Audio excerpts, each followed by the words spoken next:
Good morning, কেমন আছো সবাই? দেখো আমি চলে এসেছি আমার একটা ব্লগ নিয়ে।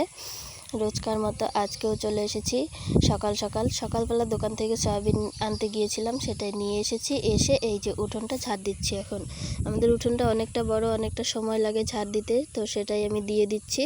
আর কালকে রাত্রে হাওয়া হয়েছিল, সেই জন্য অনেকগুলো পাতা পড়েছে উঠোনে। যেহেতু গ্রামের বাড়ি, পাতা তো পড়বেই। তো দেখো উঠোনটা আমার ঝাড় দেওয়া হয়ে গেল।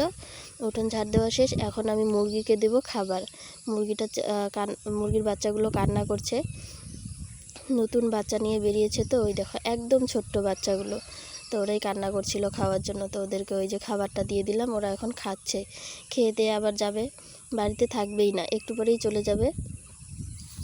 বাচ্চাগুলো অনেক সুন্দর হয়েছে দেখতে। আর এই যে সকালবেলা আমি পুঁই শাকটা কেটে ধুয়ে দিচ্ছি। পুঁই শাক ধোয়া শেষ। এখন আমি খাবো একটু চা আর একটু মুড়ি। সকালবেলা হালকা চা মুড়ি খেলে অনেকটা সময় কেটে যায়, একটু বেলা করে ভাত খেলেও চলে। আমাদের গ্রামের বাড়িতে সকাল সকাল খাওয়া দাওয়া সব কিছু হয়, তো সেটাই। আর পাশ থেকে যে আওয়াজটা আসছে ওটা হচ্ছে পাশের বাড়িতে কাজ করছে, তো মিস্ত্রি এসেছে, সেটারই কাজ করছে। আর এখন দেখো পাট শাক, এটা হচ্ছে মুচমুচে করে ভাজা হবে, কালো কালো হয়ে যাবে পাট পাতাটা, ভাত দিয়ে খেতে বেশ লাগে। আমার তো খুব পছন্দ, তোমাদের কার কার পছন্দ আমি জানি না। তো পাট শাকটা ওইদিকে ভাজা হচ্ছে, আর এইদিকে বসানো হচ্ছে সয়াবিনের তরকারির জন্য আমি প্রথমে এই যে পেঁয়াজ দিয়ে দিয়েছি। আমাদের পেঁয়াজ ফোড়নটাই বেশি চলে, মানে জিরে ফোড়নটা কম চলে। আমার বাবা খেতে চায় না, তো সেই জন্য জিরে ফোড়নটা নাকি মাছির মতো হয়ে যায়, সেই জন্য খেতে চায় না। পেঁয়াজ ফোড়নটাই বেশি চলে, যদিও আমি রান্না করলে জিরে ফোড়নটা বেশি দিই।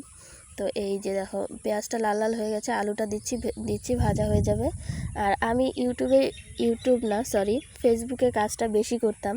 তো ফেসবুকে আমার প্রোফাইলটাতে প্রচণ্ড সমস্যা হচ্ছে, সাসপেন্ড করে দিচ্ছে, হ্যান ত্যান অমুক তমুক অনেক সমস্যা হচ্ছে। সেই জন্য আমি আবার ইউটিউবে শুরু করলাম, যেহেতু নতুন ইউটিউবে, সেই জন্য আমি প্রথমতই এত বড় ভ্লগ দিতে পারছি না, ছোট ছোট ভ্লগ দিচ্ছি। তোমরা যদি সেরকম ভালোবাসা দাও তাহলে বড় ভ্লগও দেওয়ার চেষ্টা করব আমি। সবটাই তোমাদের ভালোবাসার উপরে নির্ভর করবে। তো এই দেখো আলুটা ভাজা হয়ে গেছে, মশলা দিয়েছি। আর মশলাতে দেব একটুখানি জল না দিলে মশলাটা সিদ্ধ হয় না, ভালো লাগে না।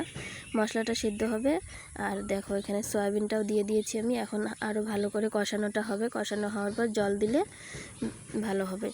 আর এই যে কষানোর সময় যে গ্যাসটা ওঠে না, সেই সময় আমি রান্নাঘরে থাকতেই পারি না, এত পরিমাণে আমার হাঁচি হয়, সেই জন্যই। তো এই দেখো কষানো হয়ে গেছে, বাকিটা মা করবে। আমি গেলাম বাইরের পরিবেশটা দেখতে, দেখো কত সুন্দর। আর আমাদের বাড়িতে এসেছে এখন ইটের গাড়ি, ইট নামাচ্ছে, তো ওরাই এখন জল চাচ্ছে, ওদের জন্য জল নিয়ে যাচ্ছি আমি। এই দেখো এত রোদ উঠেছে যে মানুষ কাজ করতে করতে হাঁপিয়েই যাচ্ছে। এই যে জল এনেছে, আর ওই যে আমাদের ইটগুলো নামাচ্ছে, ঘরের কাজ চলছে। আর এখন ধুতে হবে জামা কাপড়গুলো, সেগুলো নিয়ে যাচ্ছি কাচার জন্য। আর এদিকে দেখো বিছানাগুলো রয়েছে, এগুলোও তুলে নিলাম। সকালের কাজটা হয়েই গেল মোটামুটি। তো আজকের ব্লগটা এই পর্যন্তই। টাটা বাই, সবাই ভালো থেকো।